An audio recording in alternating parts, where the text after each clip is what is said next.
Hey guys, ఎలా ఉన్నారు? వీడియోలోకి వెళ్లే ముందు నేను మీకు ఒక చిన్న స్టోరీ చెప్తాను.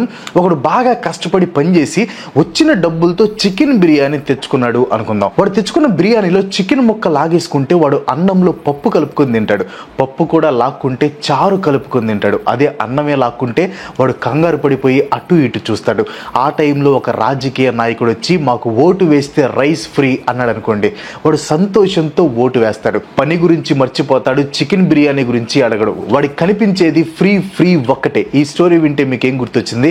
లీడర్ సినిమా కదా. ఆ సినిమాలో గొల్లపూడి మారుతిరావు గారు రానాతో చెప్పే స్టోరీ ఇదే కదా. కానీ నాకు మాత్రం నిన్న ఈ సీన్ చూస్తే మన గవర్నమెంట్ తీసుకుని వచ్చిన కొత్త జిఎస్టీ రిఫార్మ్స్ గుర్తొచ్చాయి. ఎందుకంటారా? వీడియో ఎండ్ వరకు చూడండి, మీకు కూడా సేమ్ అదే సీన్ గుర్తొస్తుంది. సో కొత్త జిఎస్టీ రిఫార్మ్స్ విని చాలా మంది హ్యాపీగా ఫీల్ అయి ఉంటారు, ముఖ్యంగా మిడిల్ క్లాస్ వాళ్ళు. మనస్ఫూర్తిగా చెప్తున్నాను, నిర్మలా సీతారామన్ గారు సెకండ్ టైం జనాలు హ్యాపీగా ఫీల్ అయ్యేలాగా చేశారు. ఫస్ట్ టైం ఎప్పుడు హ్యాపీగా చేశారు ఎవరికైనా తెలిస్తే కింద కామెంట్స్లో చెప్పండి, చూద్దాం ఎంతమందికి గుర్తుందో. ఇంకా మ్యాటర్లోకి వెళ్తే, గవర్నమెంట్ ఇంతకు ముందు ఉన్న 4 జిఎస్టీ స్లాబ్స్ని తీసేసి ఇప్పుడు జస్ట్ 3 స్లాబ్స్ని మాత్రమే తీసుకొని వచ్చేసింది.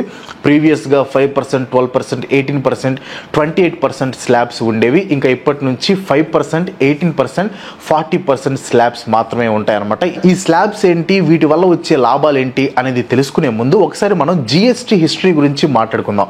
వన్ నేషన్ వన్ ట్యాక్స్ అనే నినాదంతో 2017లో BJP goods and services tax ని తీసుకొని వచ్చింది. ఈ జిఎస్టీ ఇండియాకి వచ్చిన కొత్త ఫ్రీడమ్ అని మోదీ గారు అన్నారు. సగం మంది జనాలకి జిఎస్టీ అంటే ఏంటో తెలియకపోయినా దీన్ని సచ్చినట్లు ఫాలో అయ్యేవాళ్ళు. అపోజిషన్ అయితే జిఎస్టీకి గబ్బర్ సింగ్ ట్యాక్స్ అని పేరు కూడా పెట్టింది. Of course GST was a very good idea. Tax fraud ని అడ్డుకోవడానికి, బిజినెస్లని ఈజీగా ఇంప్లిమెంట్ చేయడానికి జిఎస్టీ చాలా బాగా హెల్ప్ చేస్తుంది. యాక్చువల్లీ బీజేపీ తీసుకొని వచ్చే కొత్త బిల్స్ లేదా రిఫార్మ్స్ లాజికల్ గా చూస్తే కంట్రీకి యూజ్ అయ్యేవి ఉంటాయి. కానీ ప్రాబ్లం ఎక్కడ వస్తుందంటే వీళ్ళు అమలు చేసే పద్ధతిలోనే. ఫర్ ఎగ్జాంపుల్ డిమానిటైజేషన్ మంచి ఐడియా, బట్ ఇంప్లిమెంటేషన్ మాత్రం వరస్ట్. సో బీజేపీ గవర్నమెంట్ తీసుకొని వచ్చిన జిఎస్టీ అవసరం కూడా మన దేశానికి ఉంది. కానీ 5%, 12%, 18%, 28% స్లాబ్స్ పెట్టి వీటి మీద మళ్ళీ సెస్ ట్యాక్స్ విధించారు. జిఎస్టీతో ట్యాక్స్ ప్రాసెస్ ని ఈజీగా చేస్తామని చెప్పి ఇంకా కాంప్లికేట్ చేసి జనాల మీద అతిగా భారం వేశారు. ఏం లేదు, నా మీద భారం ఏం లేదు అనకండి. ఈ 8 years లో ఖచ్చితంగా ఎక్కడ ఒక దగ్గర జిఎస్టీ కడుతూ గవర్నమెంట్ ని తిట్టుకొని ఉంటారు. కొన్ని షాప్స్ లో అయితే జిఎస్టీ కట్టకుండా ఉండటానికి బిల్స్ ఇవ్వకుండా ఓన్లీ క్యాష్ లోనే మనీ తీసుకుంటారు అనమాట. ఇప్పుడు మళ్ళీ 8 సంవత్సరాల తర్వాత జిఎస్టీ 2.0 గవర్నమెంట్ రిలీజ్ చేసింది. అది కూడా 5%, 18%, 40% ట్యాక్స్ స్లాబ్స్ తో. ఈ జిఎస్టీ 2.0 కామన్ మ్యాన్ ని దృష్టిలో పెట్టుకుని రిలీజ్ చేసామని ఫైనాన్స్ మినిస్టర్ నిర్మలా సీతారామన్ గారు చెప్పారు. Common man items such as hair oil, toilet soap, soap bars, shampoos, toothbrushes, toothpaste, bicycles, tableware, kitchenware and other household articles have all come to 5. So basic గా common man కి వరాలు ఇచ్చాను అని చెప్తున్నారు నిర్మలా సీతారామన్ గారు. So ఆ వరాలు ఏంటో ఒకసారి చూద్దాం.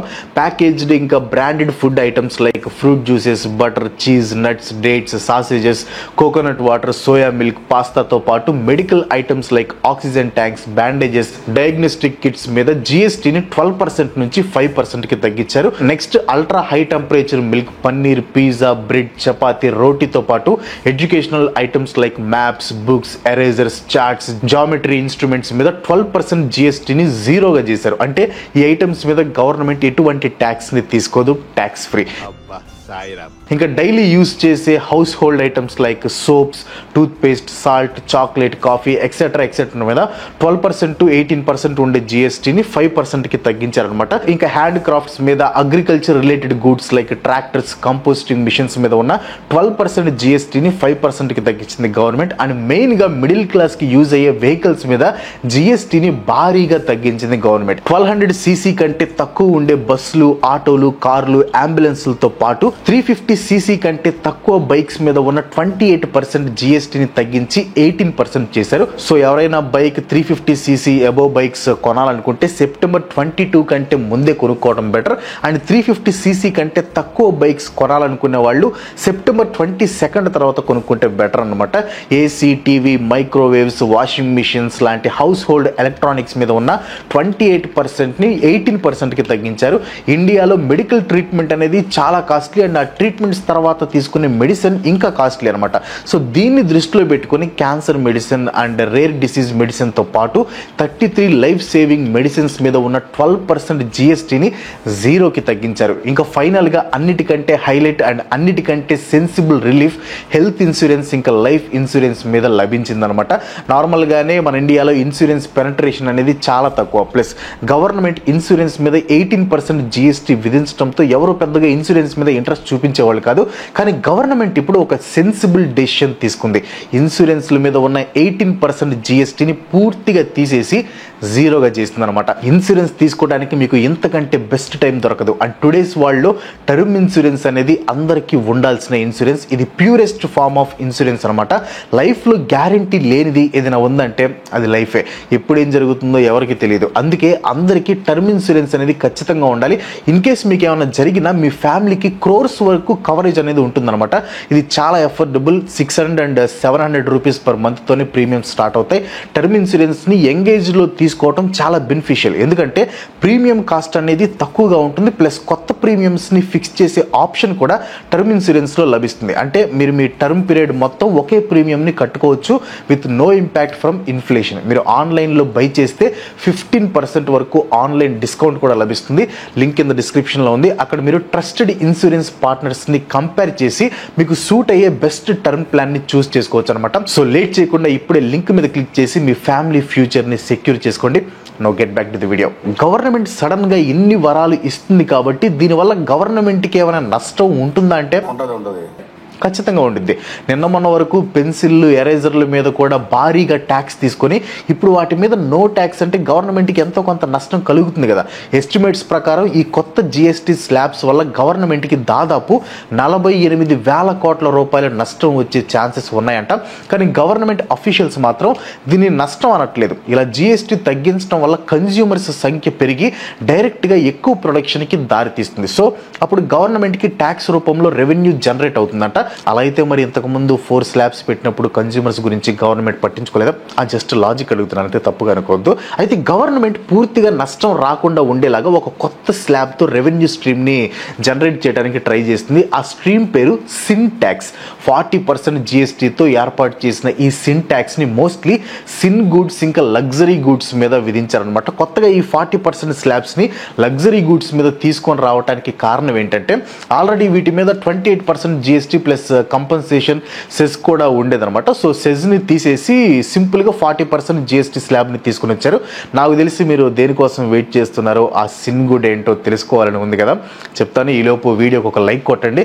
కొత్తగా మన ఛానల్కి వచ్చిన వాళ్ళు ఇంకా సబ్స్క్రైబ్ చేసుకోకపోతే వెంటనే సబ్స్క్రైబ్ చేసుకొని పక్కన ఉన్న గంట సింబల్ కూడా యాక్టివేట్ చేయండి. So list of sin goods వచ్చేసి పాన్ మసాలా, గుట్కా, సిగరెట్, బీడీ, టొబాకో ప్రోడక్ట్స్తో పాటు added sugar products like carbonated beverages, energy drinks, non alcoholic beverages అన్నిటిని సిన్ గుడ్స్ అంటారనమాట. బికాస్ ఇవన్నీ మీ హెల్త్కి డేంజరస్ కాబట్టి. సో 28%గా ఉన్న వీటి జిఎస్టీని 40%కి పెంచారు. కానీ ఇక్కడ ఒక చిన్న correction. Pan masala, cigarette, gutka వీటన్నిటి జిఎస్టీ 40%కి పెరిగితే బీడీ జిఎస్టీ మాత్రం 28% నుంచి 18%కి తగ్గింది. అదేంటి సిగరెట్ జిఎస్టీ ఏమో అంత పెంచేసి బీడీ జిఎస్టీ మాత్రం తగ్గించేశారు?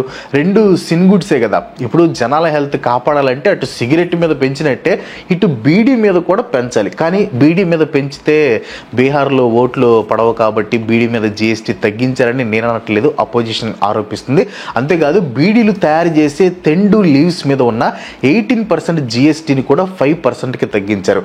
ఇంకా లగ్జరీ గుడ్స్ విషయానికి వస్తే యాచెస్ and personal jets, personal helicopters and IPL tickets, lottery tickets, horse riding, casino లాంటి వాటిని 40% జిఎస్టీ స్లాబ్లో జాయిన్ చేశారు. సో బీసీసీఐ ఏర్పాటు చేసే ఐపీఎల్ మ్యాచెస్ని మీరు స్టేడియంలో చూడాలంటే మీరు ఎక్స్ట్రా 40% జిఎస్టీని పే చేయాలి.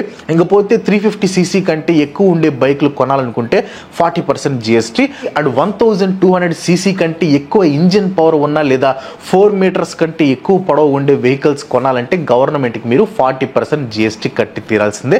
సో అది జిఎస్టీ 2.0లో ఉన్న కొత్త స్లాబ్స్ అండ్ వాటిల్లో ఇంక్లూడ్ అయిన ప్రొడక్ట్స్. నాకు తెలిసి జల్సా రాయుళ్ళకి తప్ప ఈ జిఎస్టీ 2.0 అందరినీ సాటిస్ఫై చేసేలానే ఉంది. అఫ్ కోర్స్ ఆ బీడీ సిగరెట్ కొద్దిగా తేడాగా, సర్లే అవ్వ కావాలి బొవ్వ కావాలి అన్ని సమృద్ధిగా ఉండాలంటే కుదరదు కదా. కానీ నా డౌట్ ఏంటంటే 8 ఏళ్ల తర్వాత ఇప్పుడు సడన్ గా ఈ మార్పులు ఏంటి, అది కూడా కామన్ మ్యాన్ ని దృష్టిలో పెట్టుకుని. 2016లో గవర్నమెంట్ జిఎస్టీని తీసుకొని రాబోతుందని న్యూస్ వచ్చినప్పుడే రాహుల్ గాంధీ గారు గవర్నమెంట్ ని సజెస్ట్ చేశారు జిఎస్టీ లిమిట్ 18% ఉండాలని.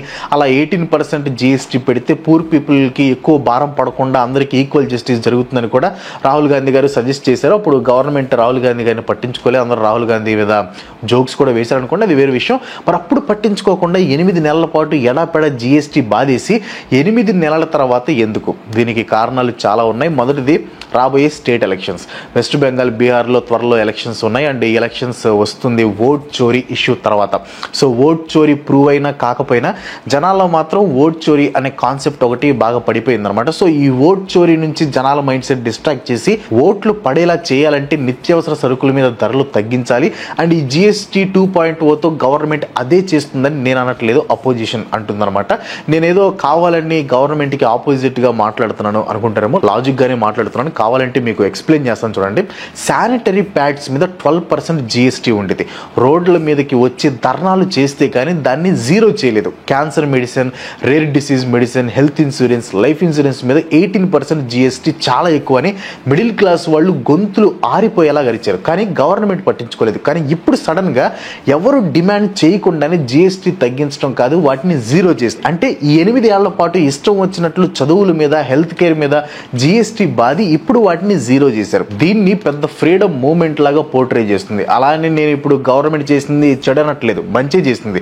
సింపుల్ గా చెప్పాలంటే చికెన్ బిర్యానీ లాక్కొని ఇన్ని రోజులు పస్తులు పెట్టి ఇప్పుడు చికెన్ ఫ్రైడ్ రైస్ ఇచ్చిందనమాట. ఆకలి మీద ఉన్నాం కాబట్టి మనకి అదే అమృతం లాగా ఉంది. దీన్ని నెక్స్ట్ జనరేషన్ జిఎస్టీ అంటున్నారు, జిఎస్టీ రిఫార్మ్స్ అంటున్నారు. కానీ నా దృష్టిలో ఇది జిఎస్టీ కరెక్షన్. ఎందుకంటే రిఫార్మ్స్ అర్థం వేరు. కొన్ని ఏళ్ల నుంచి రన్ అవుతున్న సిస్టమ్ యొక్క ఎఫిషియన్సీని పెంచితే వాటిని రిఫార్మ్స్ అంటారు. కానీ ఇక్కడ మన గవర్నమెంట్ జిఎస్టీ క్రియేట్ చేసి దాన్ని 8 ఏళ్ల పాటు రన్ చేసి ఆ తర్వాత దానిలో ఉన్న మిస్టేక్స్, కాంప్లికేషన్స్ అర్థం చేసుకుని వాటిని కరెక్షన్ చేసింది అంతే. గవర్నమెంట్ తాము చేసిన మిస్టేక్ ని అర్థం చేసుకోవడానికి 8 సంవత్సరాలు పట్టింది. Common man, middle class, MSMEs ఇలా ప్రతి ఒక్కరు జిఎస్టీ 1.0తో బాధపడిన వాళ్ళే. సో నేను చెప్పేది ఏంటంటే ఈ కొత్త జిఎస్టీ 2.0 మనకి గిఫ్ట్ కాదు, ఒక రిలీఫ్. లేదు మాకు ఇవన్నీ వద్దు, నువ్వు anti government, anti India, anti Hindu అంటారు. అయితే అలానే వాళ్ళందరూ జిఎస్టీ 1.0నే కావాలని నిర్మలా సీతారామన్ గారికి రిక్వెస్ట్ పెట్టుకోండి. లింక్ కింద డిస్క్రిప్షన్ లో ఉంది. అక్కడ మీరు ట్రస్టెడ్ ఇన్సూరెన్స్ పార్ట్నర్స్ ని కంపేర్ చేసి మీకు సూట్ అయ్యే బెస్ట్ టర్మ్ ప్లాన్ ని చూస్ చేసుకోవచ్చు అనమాట. సో లేట్ చేయకుండా ఇప్పుడే లింక్ మీద క్లిక్ చేసి మీ ఫ్యామిలీ ఫ్యూచర్ ని సెక్యూర్ చేసుకోండి. So that's all for today. ఈ వీడియో మీకు అనిపించింది కింద కామెంట్లో పోస్ట్ చేయండి. వీడియోస్ లైక్ కొట్టి మీ ఫ్రెండ్స్ అండ్ ఫ్యామిలీకి షేర్ చేయండి. ఇలాంటి వీడియోస్ మనకి సపోర్ట్ చేయాలనుకుంటే వెంటనే మన ఛానల్ సబ్స్క్రైబ్ చేసుకోండి. ఇంకో మంచి మళ్ళీ కలిసి బాయ్ బాయ్.